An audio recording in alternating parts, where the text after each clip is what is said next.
안녕하세요. 혹시 길거리에 다니는 저 수많은 자동차들을 보면서 저 차들은 대체 어떻게 여기까지 오는 걸까? 궁금해한 적 없으신가요?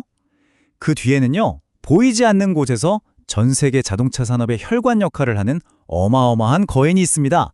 바로 현대글로비스입니다. 우리가 탁 하고 새 차를 계약하면 그 차는 공장에서 만들어져서 바다를 건너고 또 육지를 가로질러 우리 동네 전시장까지 오게 되잖아요. 근데 이 수백만 대에 달하는 거대한 여정, 이 모든 과정을 과연 누가 책임지고 있을까요? 그 해답이 바로 현대글로비스입니다. 이 회사는요, 그냥 물건을 실어 나르는 운송회사가 아니에요. 우리 몸의 혈액처럼 자동차 산업 전체에 생명을 불어넣는 거대한 순환계, 말 그대로 그런 존재라고 할 수 있습니다. 자, 그럼 이 글로벌 물류의 거인, 대체 얼마나 대단한 규모일까요? 지금부터 그 숫자를 직접 한번 확인해 보시죠. 현대글로비스는 2001년에 처음에는 현대차 그룹의 물류를 싹 다 관리하려고 탄생했습니다. 그런데 지금은요, 그룹을 넘어서서 그냥 세계적인 완성차 물류 강자로 우뚝 서버렸죠. 숫자는 거짓말을 안 하잖아요?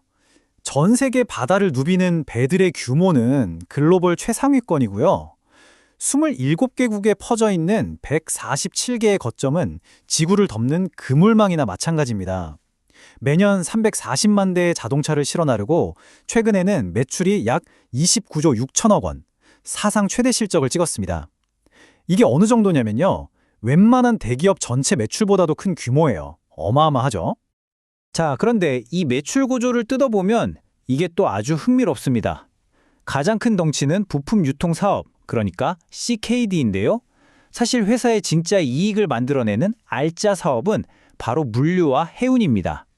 그러니까 안정적인 기반 사업으로 현금을 딱 확보하고 수익성 높은 사업으로 이익을 확 끌어올리는 아주 영리한 전략을 쓰고 있는 거죠.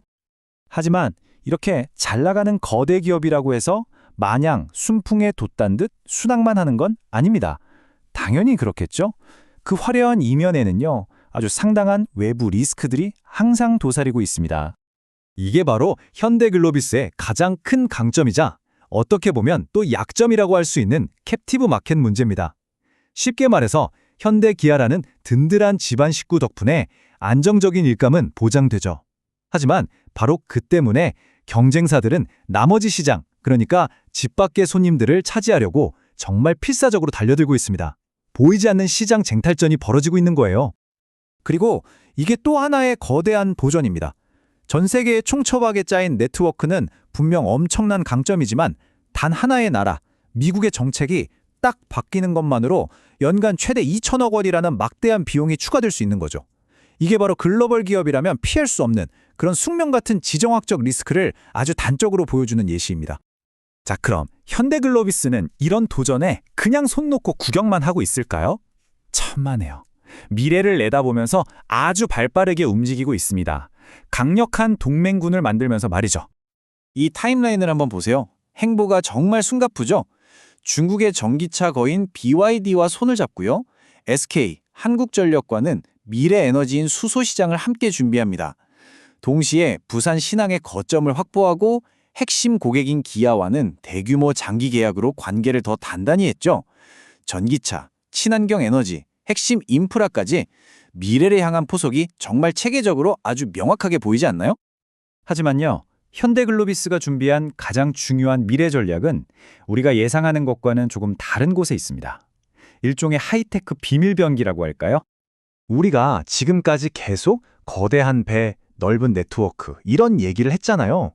근데 정작 그들의 가장 큰 승부수는 이런 전통적인 물류 자산이 아니라는 겁니다.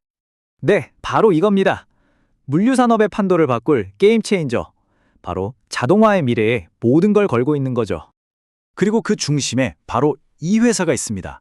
여러분도 아시는 보스턴 다이내믹스죠. 이게 단순히 그냥 유망한 회사에 투자했다 이런 차원이 아니에요. 언젠가는 자신들의 물류 창고와 항만을 이 기술로 완전히 자동화하고 더 나아가서는 그 솔루션을 다른 회사에 팔 수도 있다. 이런 거대한 그림을 그리고 있는 겁니다.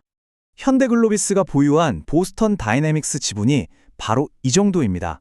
11.25%. 이거 결코 작은 숫자가 아니죠. 아주 의미 있는 지분율입니다. 자, 그런데 만약에 보스턴 다이내믹스가 상장을 한다. 그러면 이 지분의 가치가 무려 6조 원에 달할 것으로 추정됩니다. 이 베팅이 재무적으로도 얼마나 엄청난 의미를 갖는지 이 숫자 하나로 딱 설명이 되죠. 자, 그럼 이제까지 나온 모든 정보를 한번 싹 모아서 투자자의 시선으로 현대글로비스를 아주 냉정하게 한번 분석해 보겠습니다. 이 표를 보시면 현대글로비스의 장점과 단점이 한눈에 딱 들어오죠. 한쪽 저울에는 보시다시피 사상 최대 실적, 보스턴 다이내믹스라는 엄청난 미래 가치, 그리고 주주들한테도 잘하는 든든한 정책이 올라가 있습니다. 하지만 반대쪽 저울에는요, 경기를 많이 탄다는 점, 경쟁이 너무 치열하다는 점, 그리고 언제 터질지 모르는 지정학적 리스크 같은 무거운 과제들도 분명히 놓여 있죠. 이렇게 뚜렷한 강점과 명확한 약점이 공존하는 것, 이게 바로 지금의 현대글로비스라고 할 수 있겠습니다. 그래서 결국 우리는 이 마지막 질문에 도달하게 됩니다. 과연 글로벌 물류의 미래는 거대한 배를 움직이는 사람들의 손에 계속 있을까요?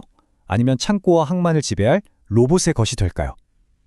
어쩌면 현대글로비스의 도전은 바로 이 거대한 질문에 대한 답을 찾아가는 여정 그 자체일지도 모르겠습니다.